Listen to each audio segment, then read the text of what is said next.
ድምፃዊ ልጅ ሚካኤል ማንነቴን ረሳችሁ ላላቸው የኢትዮጵያ ራፐሮች የላከው መልእክት አነጋጋሪ ሆነ።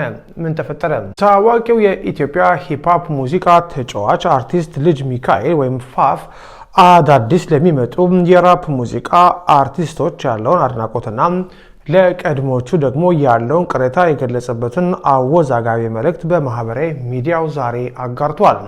አራተኛ አልበሙን ለመልቀቅ የተዘጋጀው አርቲስቱ አሁን ላይ በልበ ሙሉነት የራፕ ሙዚቃን እየሰሩ ላሉ ወጣት አርቲስቶች ያለውን ድጋፍ ገልጿል። ዛሬ እናንተ እንደዚህ በልበ ሙሉነት ራፐሮች ነን ብላችሁ የራፕ ሙዚቃ ስትሰሩ ሳይ እንደ አንድ የቤት ውስጥ ታላቅ ወንድም ኩራት ይሰማኛል ያለው ልጅ ሚካኤል በመንገዳቸው ላይ የሚገጥሙ ስህተቶች ቢኖሩም ሊታረሙ እንደሚችሉ በመጥቀስ አበረታታቸዋል።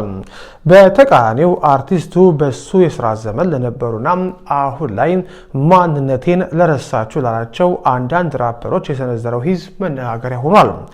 ልጅ ሚካኤል በኢንዱስትሪ ውስጥ ስላለው አሻራ ሲናገር እዚህ ኢንዱስትሪ ላይ እኔ ባልኖር ኖሮ ማንም አያስታውሳችሁም ነበር በማለት በወቅቱም ለነበሩ አርቲስቶች መታወስ እሱ ትልቅ ሚና እንደነበረው በልበ ሙሉነት ገልጿል።